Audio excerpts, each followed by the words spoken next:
vivons dans un monde d'une grande complexité. Notre environnement est plein de subtilités. Il renferme une quantité sans fin de mystères. Quel miracle d'être dans ce formidable univers! Oui, car a priori, ce n'était pas gagné. Notre monde aurait très bien pu être ennuyeux, sans art, sans poésie et sans aucun matheux. Un néant ou un chaos sans complexité, sans flèche du temps, sans aucune structure apparente, sans cognition, sans propriété émergente. Tout aurait pu n'être qu'un vide intersidéral ou n'être qu'un bruit blanc à entropie maximale.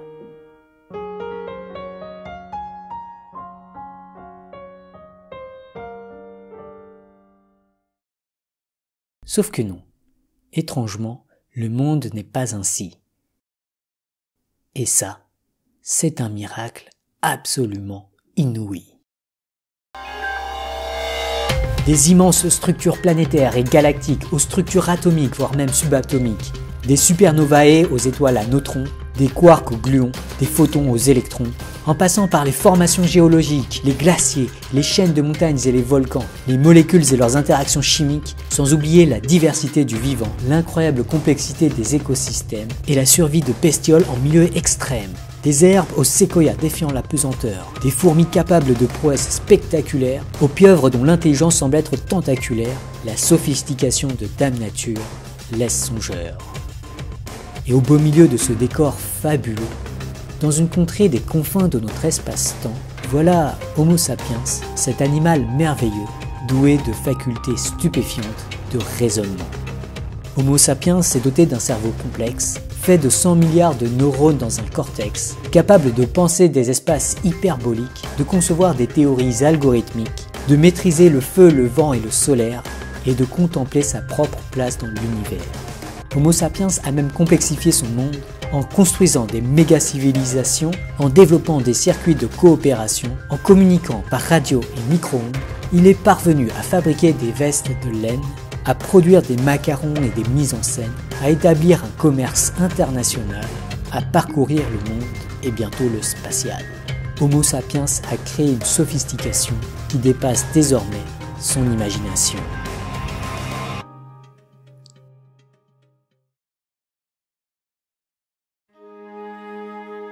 Notre environnement nous offre un sacré spectacle. Mais une conséquence importante de ce miracle, c'est que l'univers est du coup sophistiqué. Et qu'il semble donc impossible de le résumer, si ce n'est en affirmant « c'est compliqué ». Notre espace-temps est difficile à expliquer. Il y a des choses que jamais nous ne comprendrons, il y a des subtilités qui nous échapperont. Pire, ces subtilités paraissent irréductibles. Le monde ne semble pas entièrement compréhensible.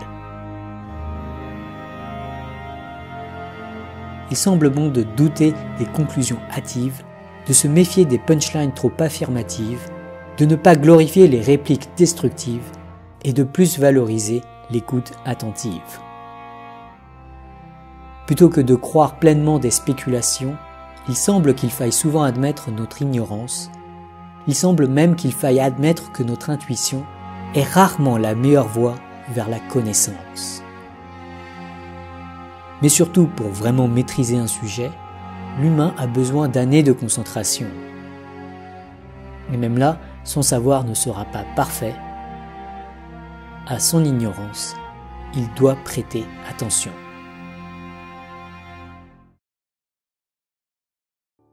Néanmoins, il acquiert ainsi une expertise qui lui permet souvent de meilleures prédictions que celles d'intuition exprimée sans attention.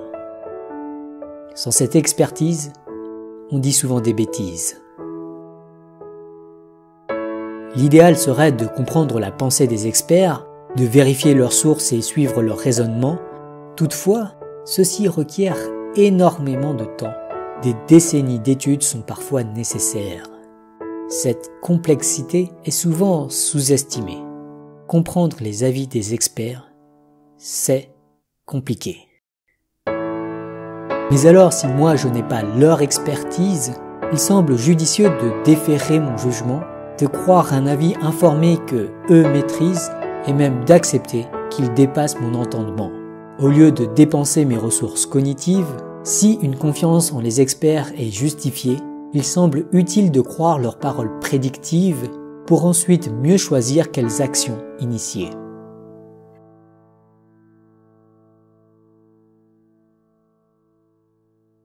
Alors, ceci peut sembler insatisfaisant. Dois-je renoncer à comprendre le monde tout entier ?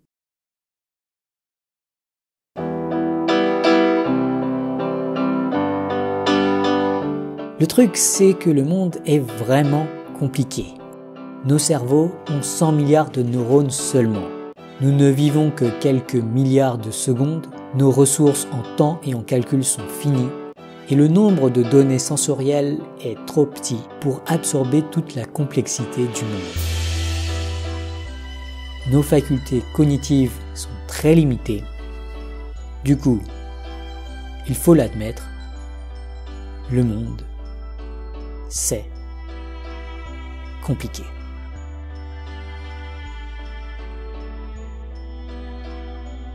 Ceci peut sembler être une triste observation.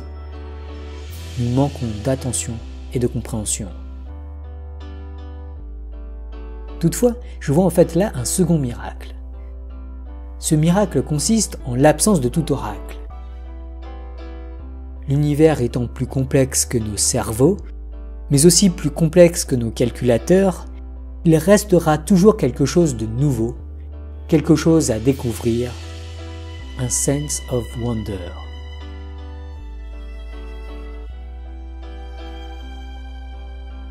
On ne parviendra jamais à tout expliquer. Il nous faudra toujours conclure, c'est compliqué. On pourra toujours étendre le champ du savoir. Il persistera des erreurs dans ce qu'on peut croire. On aura toujours de la marge pour progresser, des questions à poser, des angles morts de la pensée. L'horizon de l'ignorance ne sera jamais loin. Des créations seront toujours à portée de main. Il restera des phénomènes à disséquer, des champs du savoir à davantage explorer. L'univers renferme des mystères dans tous ses coins. Sa complexité garantit une quête sans fin. Et ça, c'est le plus grand miracle de l'univers. C'est ce qui rend nos vies si extraordinaires.